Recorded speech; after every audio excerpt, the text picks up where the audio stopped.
과연 하나님께서 주시는 생명의 단비처럼 지금 비가 내리네요. 이번 주간에 비 많이 온다 그러는데요. 생명의 단비인데도 많이 오면 우리에게는 재앙이 되잖아요.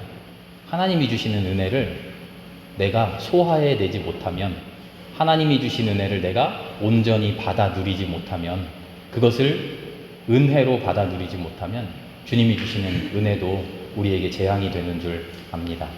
하나님이 주시는 은혜를 내 삶 속에 기쁨으로 선하게 사용할 수 있는 그런 좋은 그릇이 되어야겠다, 그렇게 결단하는 우리가 되었으면 좋겠습니다. 이스라엘 백성들이 출애굽을 하고 나서 가나안 땅에 들어온 다음에 다윗 왕 시절 되기까지 한 400년 정도의 시간이 있어요. 그때에 이스라엘을 지도하던 지도자들, 인도자들을 뭐라고 부르죠? 사사, 판관, 이렇게 부르죠. 그래서 그 시절의 이야기를 기록한 책을 사사기, 판관기라고 부릅니다. 기드온 같은 사람, 삼손, 입다, 이런 이름들 기억나시죠? 이 사사, 판관은 오늘날의 왕이나 대통령하고는 사뭇 다른 느낌입니다. 평소에는 평범한 사람들처럼 똑같이 자기의 일상생활을 살아가요. 그러다가 민족에게, 나라에 큰 일이 닥쳤을 때 어떻게 되죠? 하나님의 영이 누군가에게 강하게 임재하십니다. 그러면 그 영에 붙들려서 지도자가 되죠. 그리고 지금 당면한 큰 문제를 해결합니다. 그리고 나서는 어떻게 됩니까? 평생 동안 또 그렇게 지도자가 되는 분들도 여럿 있습니다만, 평생 동안 내가 왕이다, 내가 지도자다 하고 이스라엘 위에 군림합니까? 아니요. 자신의 삶으로 다시 돌아갑니다. 하나님의 영이 나를 주장했을 때, 그때에만 이스라엘을 다스리는 지도자가 되는 것, 이게 이스라엘의 사사, 판관의 특별한 모습이에요. 역사를 연구하는 사람들은 흔히 오해를 하기도 합니다. 이미 주변의 다른 나라들은 왕이 있고 전제적인 군주가 있어서 중앙에 권력을 딱 집중시켜서 한마디 딱 하면 일사불란하게 착착착착 돌아가고, 군대도 상시 만들어져 있고 그런 나라의 체계를 만들고 있었는데, 이스라엘은 그거를 못하고 있었다. 아직 발전이 덜 돼서 왕도 제대로 없고, 그때그때마다 잘난 놈 하나가 나와서 내가 지도자다 하고, 그때그때마다 소식 돌려가지고 급히 사람 불러 모아서 군대 조직하고, 엉성한 아직 발전이 덜 된 나라였다, 그렇게 평가하는 사람들도 있습니다만, 신앙의 입장에서, 하나님의 나라라는 입장에서 볼 때 오히려 뭘 모르는 사람들이죠. 이런 특별한 통치 방식은 이스라엘 공동체가 가지고 있는, 그리고 하나님께서 부여하신 하나님 나라라고 하는 새로운 세상을 향한 모습이에요. 누군가 신격화된 왕, 그 왕이 행사하는 절대 권력, 그 아래에서 사람의 마음대로 되어지는 사회가 아니라 하나님의 뜻에 이끌리는, 하나님의 뜻에 순종하는 사회를 실현하고 싶었던 것이 바로 이 가나안인 것이죠. 사람이 권력을 가지고 있고 제도가 착착착 만들어져 있어서 사람이 만들고 사람이 조직한 대로 이루어지는 그런 세상이 아니라, 하나님 앞에, 하나님의 뜻 아래, 하나님의 이상 아래 모두가 평등하고 모두가 똑같은, 그러나 문제가 있을 때 하나님의 영에 사로잡힌 사람이 하나님의 뜻대로, 하나님 인도하시는 대로 그 위기를 돌파해내는 그런 사회, 그런 공동체, 하나님이 지금 그런 공동체를 만들어주신 거죠. 그런데 이런 공동체를 살아내는 것이 우리 사람들에게는 어려운 일인가 봅니다. 이상적으로는 참 그럴듯하고 참 아름다운 것 같지만 실제로 살아보니까 그렇지 않더라는 거예요. 어떤 면에서 그렇죠? 주위의 나라들이 침략을 해요. 우리를 못 살게 굴어요. 방어해야 되고 튼튼하게 지켜내야 될 것 같은데 그게 잘 안 돼요. 그게 힘들어요. 무슨 말이냐면, 일상의 살림살이, 세상에서 닥치는 문제들을 해결하기에 효율적이지 못해요.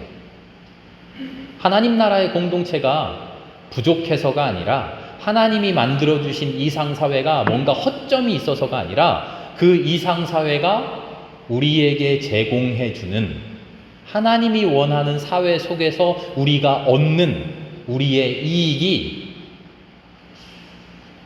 내 성에 안 찬다는 거죠. 이렇게 사는 것 가지고는 내 성에 안 차. 다른 나라를 봤더니, 이웃 나라들을 봤더니 왕을 만들고 아주 군대를 조직하고 튼튼한 나라를 만들어서 부국강병하고 있는 것 같아. 경제가 성장하는 것 같아. 나라가 날로 번창하는 것 같아.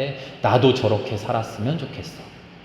하나님이 만들어주신 나라, 하나님이 만들어준 사회, 하나님이 만들어주신 그 공동체 속에서 우리가 누리는 것이 사람이 만든 공동체 속에서 누리는 것에 비해 봤을 때 뭔가 부족하다는 거죠. 뭔가 내 욕심을 채워주지 못한다는 거죠. 그래서 이스라엘도 마침내 왕을 세웁니다.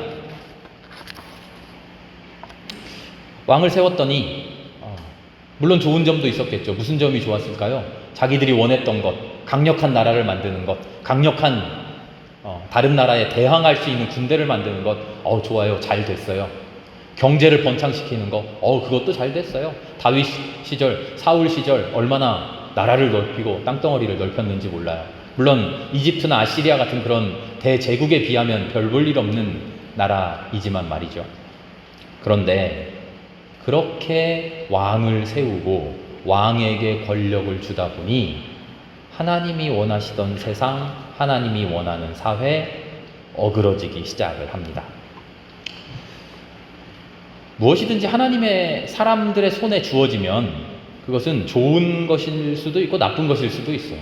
그것 자체가 좋은 건 나쁜 것인 게 아니라 그것을 어떻게 사용하느냐에 따라서 좋고 나쁨이 달라지죠. 요즘 핸드폰, 휴대전화 얼마나 잘 사용합니까? 이 휴대전화가 얼마나 유용한지 몰라요. 여기저기 잘 쓰여요. 저도 지금 녹음하는 중이에요.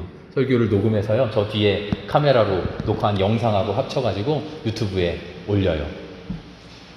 얼마나 편한지 몰라요. 이걸로 톡톡톡 누르기만 하면 많은 사람들에게 문자로 싹 보낼 수 있어요. 또 받은 사람은 손가락 한번 딱 터치하면 바로 받아서 볼 수 있어요. 그런데요, 이 휴대전화를 사용해서 나쁜 짓을 하는 사람들도 또 얼마나 그렇게 많은지 몰라요. 몰래 누군가를 촬영해가지고 그런 뉴스들 많이 보잖아요. 휴대전화가 없었으면 못할 일이에요. 휴대전화는 좋은 물건입니까? 나쁜 물건입니까? 그게 무슨 엉터리 같은 질문입니까? 휴대전화가 좋고 나쁜 게 어디 있어요? 그것을 좋게 사용 못하고 나쁘게 사용하니까 나쁜 물건이 되어버리는 거죠. 왕도, 이스라엘이 그토록 고대하던 왕도 하나님의 영에 붙들려서 하나님의 뜻대로, 하나님 원하시는 대로 세상을 통치하면 왕이야말로 얼마나 좋은 겁니까? 그런데 이 왕이 하나님의 뜻을 벗어나고 하나님의 뜻을 뒤편으로 밀어놓고 자기에게 주어진 권력에 취해서 이 권력을 자기 욕심대로, 자기 탐욕대로 사용하면 그런 세상이야말로 얼마나 지옥 같은 세상이 되어버릴까요? 사도 바울이 이야기하는 율법과 복음의 이야기에도 똑같이 적용이 돼요. 하나님이 율법을 주셨습니다. 율법이야말로 얼마나 좋은 겁니까? 그런데 그 율법이 인간의 손에 쥐어진 순간, 그 율법을 손에 쥔 인간이 하나님의 영에서 벗어나면 아무리 하나님이 주신 율법이라고 해도 그 율법은 잘못 사용하는 순간 인간을 죽이는 도구로 전락하게 된다는 거죠. 예수님의 시절에 그래서 예수님이 끊임없이 안식일에 대해서 반기를 드는 거 아닙니까? 안식일이 얼마나 훌륭한 거예요. 하나님을 찬양하고 하나님께 영광 돌리고 하나님을 경배하고 인간에게 또 하나님이 주신 쉼을 쉬어가는 얼마나 좋은 일이에요. 그런데 그게 잘못 인간의 손에 쥐어져서 잘못 사용되는 순간 안식일이라고 하는 것이 인간을 박해하고 인간을 억압하는 수단으로 전락되어 버린 거죠. 하루하루 벌어먹을 수밖에 없는 사람, 그런 사람에게 안식일이니까 쉬지 마 하고 일하지 말아라 라고 말하면 하루 꼬박 굶으라는 거예요. 그게 하나님이 원하는 세상입니까? 아니죠. 다른 율법들은 또 어떻습니까? 율법들이 얼마나 정교한지 몰라요. 이건 부정한 것, 이거는 깨끗한 것. 그래서 부정을 범한 사람은 저도 다 기억 못해요. 어떻게 7일을 씻고 뭐 며칠 동안 진 밖에 나가 있고, 그러니까 우리 공동체로부터 벗어나서 저기 산 같은데 격리된 곳에 있다가 들어와야 되고, 그런 수많은 규제들이 있어요. 그 더러움에서 벗어나려고 하면 뭐 비둘기를 바쳐야 되고, 큰 더러움에서 벗어나려고 하면 소를 바쳐야 되고, 양을 바쳐야 되고. 경제적인 여유가 있고 넉넉한 사람들이나 이 율법을 지키지, 누가 이 율법을 지킵니까? 어떻게 지킬 수 있어요?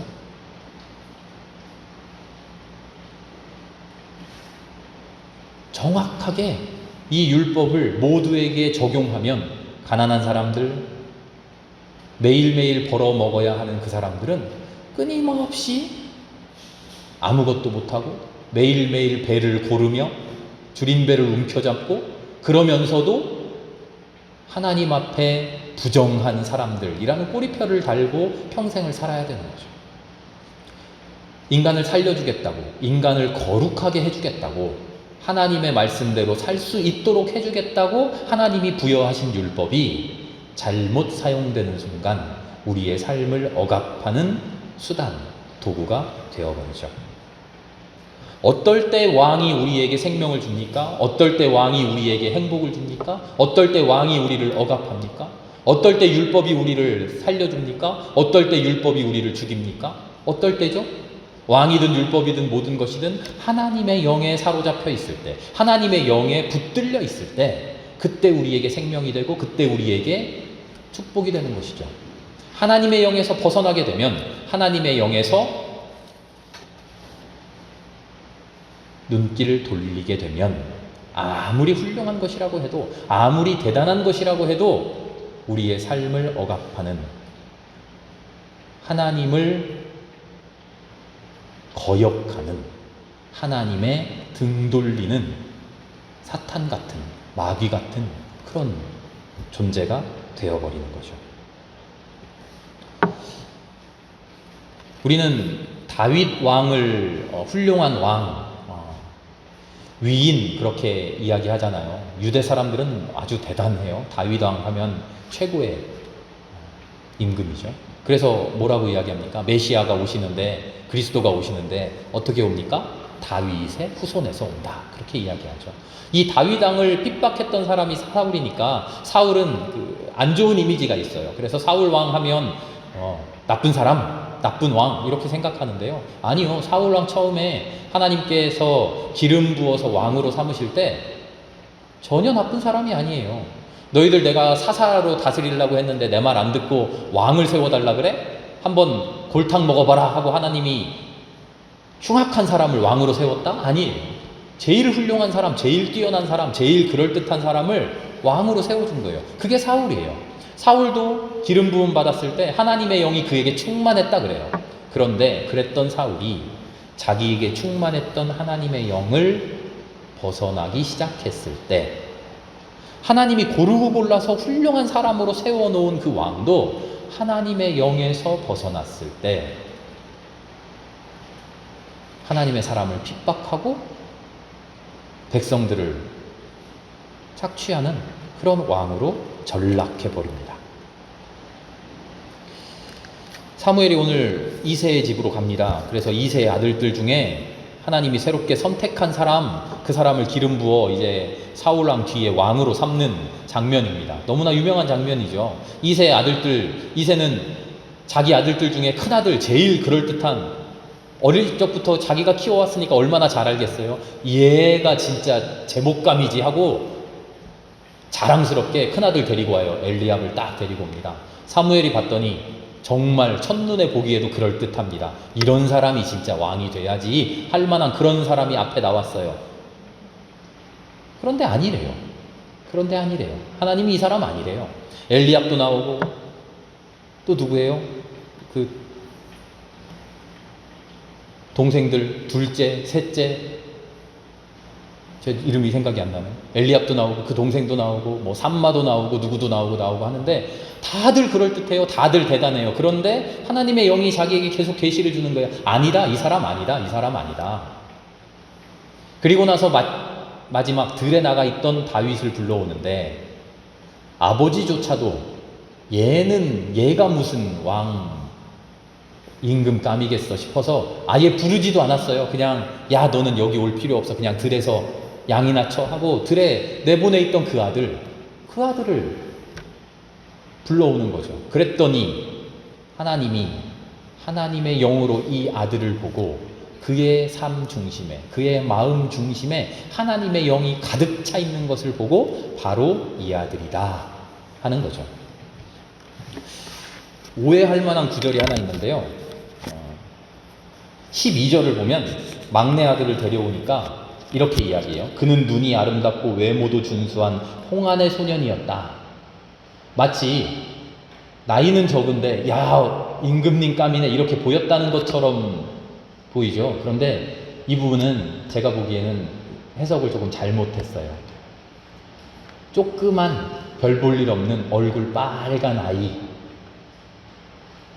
다윗을 그럴듯하게 설명해야 된다는 그런 선입견에 빠져서 지금 용모가 훌륭하고 겉으로 보기에 그럴듯해 보이는 게 다가 아니야 라는 그 맥락 속에 있는 글을 지금 잘못 번역을 했어요. 그래서 다윗이 왔는데 조그만 아이인 줄 알았더니 야 얘도 그럴듯하더라 그렇게 번역을 해놨는데 아니에요.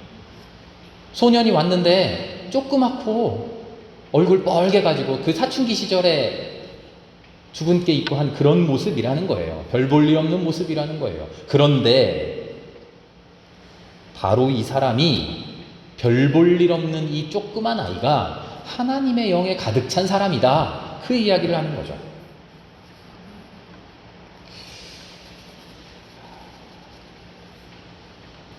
세월이 흘렀습니다. 수많은 세월이 흘렀어요. 다윗이라고 하는 위대한 왕도 이제 역사 속으로 사라졌고 이스라엘, 유다라고 하는 왕국이 몇백 년 지나는 동안 주위 커다란 강대국에 의해서 멸망했습니다.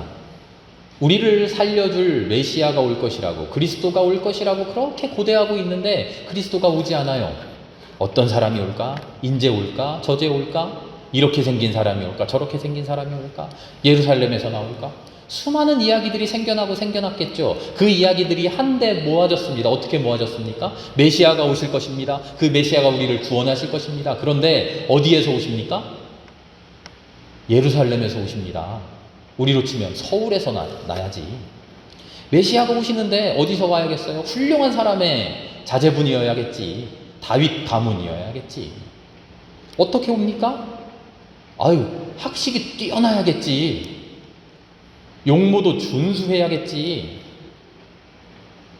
예수님 시절에도 치열한 논쟁이 있었어요. 메시아가 오는데 메시아가 어디서 오냐? 메시아가 누구냐? 다윗 가문에서 옵니다. 다윗의 후손으로 오십니다. 예루살렘에서 오십니다. 하나님이 그 옛날부터 백성들에게 끊임없이 이야기했던, 겉으로 보이는 게 다가 아닙니다. 우리가 훌륭하게 생각하는 것, 우리가 그럴듯하게 생각하는 게 다가 아닙니다. 그렇게 가르치고 그렇게 가르쳤는데 지금 메시아를 고대하는 이 사람들의 마음이 하나님이 경계하던 그 마음으로 굳어져 있는 거예요. 메시아가 오는데 어디서 옵니까? 그럴듯한 가문에서 와야지, 잘난 사람이 와야지, 훌륭한 사람이 와야지, 우리가 보기에도 저 사람 대단하네, 그런 사람이 우리에게 메시아로 올 거야 하는 그런 메시아 사상이 지금 굳어져 있는 거예요. 요한복음서에 보면 나다나엘이라는 사람이 이렇게 얘기하잖아요. 예수 훌륭한 사람이야. 그 사람 하나님의 아들이야. 가서 한번 배워볼래? 그랬더니 나다나엘이 뭐라 그러는지 아세요? 갈릴리 출신이라면서, 나사렛 출신이라면서 나사렛에서 무슨 선한 게 나오겠어? 하고 코웃음을 픽 웃어버리잖아요. 바로 이런 생각. 이슬람교도 이런 문제 때문에 파가 갈라졌어요. 이슬람의 지도자가 나와야 되는데 어디서 나와야 됩니까?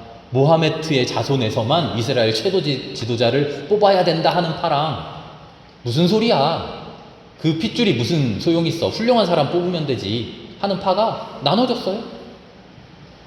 이게 우리의 현실로 바꿔봅시다. 우리 어떻습니까? 기업에서도, 공직사회에서도, 선거를 해도, 지도자를 선출할 때도 어떻게 뽑습니까? 그 사람이 마음에 어떤 철학을 가지고 있는가, 어떤 이념을 가지고 있는가, 어떤 삶을 살아왔는가, 저 사람이 어떻게 해왔는가, 저 사람의 마음속에 어떤 철학이 들어있고 어떤 세계관이 들어있고 우리로 치면 어떤 신앙이 들어있는가 그것을 봐야 되는데 저 사람은 어느 지역 사람이래? 부산 사람이야? TK야? PK야? 광주야? 전라도야? 어느 대학 출신이야? 서울대 나왔대? 연고대 나왔대? 스펙이 어떻게 돼? 자격증이 뭐야? 고졸밖에 아니야? 무슨 고시를 패스했어? 무슨 시험 몇 점을 맞았어? 저 사람 아버지가 뭐야? 가문이 뭐야? 어느 집안 사람이야? 현대가야? 삼성가야? 누구랑 친해? 친한 사람들 누구야? 겉모양을 보고 환경을 보고 조건을 보고 있죠. 속마음을 보고 인품을 보고 철학을 봐야 되는데 말이죠. 성경이 이 모든 것을 지금 간파하고 있어요. 새로 왕을 세우는 사무엘에게 나 하나님은 사람의 외모를 보지 않고 겉을 보지 않고 그 사람의 마음 중심을 본다. 하나님이 이야기하는 거죠. 몇천 년 전 다윗이 왕이 되던 바로 그 순간에 한 번 일어났던 일회적인 사건이 아니라 한때 그런 일이 있어서 다윗이라는 사람이 왕이 되었대 하는 에피소드가 아니라 하나님이 그 역사 처음부터 태초부터 지금까지 하나님이 끝까지 견지하고 계시는 하나님의 마음이 이거라는 거예요. 나 하나님은 마음의 중심을 본다. 아, 하나님은 그렇구나. 하나님은 그러세요. 우리는 겉을 볼게요. 이게 아니죠. 우리도 똑같이 마음의 중심을 봐라 하는 거잖아요. 나 하나님은 마음의 중심을 본다 하는 게 나는 마음의 중심을 볼 테니까 너희들은 겉을 보면서 계속 살아라? 하나님이 지금 그러고 계신가요? 아니잖아요. 나처럼 너희들도 겉을 보지 말고 외모를 보지 말고 중심을 봐라. 하나님이 지금 그 이야기 하는 거예요. 누가 메시아냐? 어떤 사람이 메시아냐? 예루살렘에서 날 거야. 다윗의 자손으로 올 거야. 그런 이야기 하고 있는 사람들에게 오늘 마태복음서가 확 뒤집어 놓습니다. 메시아가 누구냐? 어떤 학벌이냐? 어떤 족보냐? 어떤 배경 환경이냐? 어떻게 생겼냐? 이런 게 아니라 메시아가 무슨 일을 하느냐? 어떤 일을 하는 사람이냐? 하고 완전히 새로운 관점을 제기하는 겁니다. 세례 요한의 제자들이 와서 예수께 묻습니다. 오실 그분이 당신이 맞습니까? 약속된 메시아가 예수 당신이요 하는 거예요.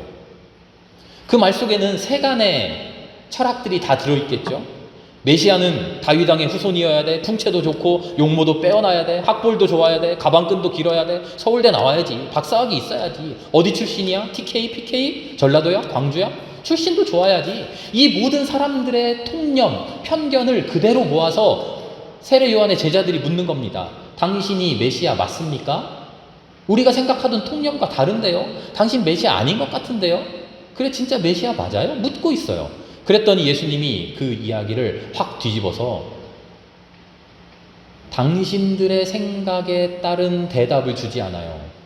서울대 안 나왔는데요. 그래도 나 똑똑해요. 그런 이야기 안 해요. 예루살렘 출신 아닌데 사실은 족보를 따져보면 저 먼 친척은 원래 예루살렘 살았어요. 이런 이야기 안 해요. 무슨 이야기 합니까? 그딴 거 다 필요 없다. 내가 무슨 일을 하는지 봐라. 나의 삶을 봐라. 내가 하는 말을 들어라. 다윗의 핏줄이니 베들레헴이니 예루살렘이니 하는 그딴 것 다 필요 없다. 뭐가 필요합니까? 하나님을 닮아 살아가는 그 삶의 모습. 그게 필요하다. 그게 중요하다. 나 갈릴리 출신인데, 나 나사렛 출신인데 그것에 위축되지 않고 하나님이 원하시는 일을 내가 한다. 하나님이 전하라 하는 말을 내가 한다. 예수님은 지금 그 자부심으로 꽉 차 있어요. 그리고 세상에 말합니다. 메시아가 뭡니까? 당신들 대단하게 생각하는 왕 그거 뭡니까? 당신들이 훌륭하다고 생각하는 나도 저렇게 되어야지 하고 꿈꾸는 사람, 이상적인 사람, 그런 사람 어떤 사람입니까? 하나님의 마음으로 살아가는 사람, 그런 사람 아닙니까? 하나님의 영에 가득 차서 세상을 사랑하고 사랑하다 못해 십자가에 달리기까지 사랑하는 그런 사람 아닙니까? 예수님의 십자가를 교리적으로만 생각하면 안 됩니다. 예수님의 십자가는 하나님의 마음으로 가득 찬 누군가가 사랑하다 못해 자기 건 내어주다 못해 자기의 목숨까지 내어주는 가장 훌륭한 사랑의 모범이에요. 그 모범을 우리가 배워가는 것이 그리스도인의 삶이죠. 오늘 주님께서 우리에게 묻습니다. 하나님이 다윗에게 기름 부어주실 때 하나님의 영이 다윗을 감동시켰던 것처럼 우리의 삶에, 당신들의 삶에 그런 감동이 있습니까? 세상에 무엇 보여주려고 살아가고 있습니까? 세상에 나 이만한 사람이야, 나 이렇게 훌륭한 사람이야, 나 이렇게 대단한 사람이야, 무엇을 보여주고 있느냐 하는 거죠. 우리의 삶 속에 내가 하는 일을, 내가 하는 말을 천천히 돌아볼 수 있기를 바랍니다. 나는 과연 하나님의 영에 감동되어 있습니까? 감동되어서 하나님의 영에 이끌리어서 하나님의 영에 사로잡혀서 하나님 기뻐하는 일을 하고 있습니까? 세상 사람들이 출신을 보고 성분을 보고 학벌을 보고 업적을 볼 때 나는 세상에, 나는 하나님에게 그런 것 보지 말고 오늘 내가 한 나의 삶의 모습을 보아주십시오 라고 말할 수 있는 그런 사람입니까? 세상에 오늘 내가 살아가는 나의 삶의 모습을 한번 보십시오. 나는 이런 사람입니다 라고 말하며 과연 세상이 보기에 저 사람 하나님의 사람이네 라고 수긍할 만한 그런 삶을 우리가 살아내고 있느냐 하는 거죠. 우리 그렇게 살아봅시다. 예수께서 다윗의 핏줄이어서가 아니라 하나님의 일을 행하셨기에 메시아 되셨던 것처럼 우리도 교회 다녀서가 아니라, 교회 10년 20년 다녀서가 아니라, 집사이고 권사이고 장로여서가 아니라, 목사여서가 아니라 오늘 나의 삶이, 내가 하는 나의 행동이, 오늘 입을 벌려 말한 나의 말이 하나님을 닮아 있기에, 하나님 기뻐하시기에 저 사람 하나님의 사람이구나, 그렇게 하나님이 인정하시고 기뻐할 수 있는 그런 사람들 되어봅시다. 세상을 향해, 하나님을 향해 제가 하는 일을 보십시오 말할 수 있는 우리 모두가 될 수 있기를 기도합니다. 함께 기도하겠습니다. 주님 감사합니다. 생명 주시니 감사합니다. 이 생명으로 아름답게 살아내겠습니다.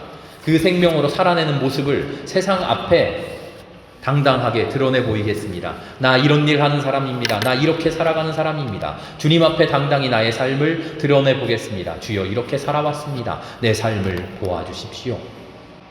그 일을 주님께 세상에 보여주고 당당하게 칭찬받는 그런 우리들 되게 하여 주시옵소서.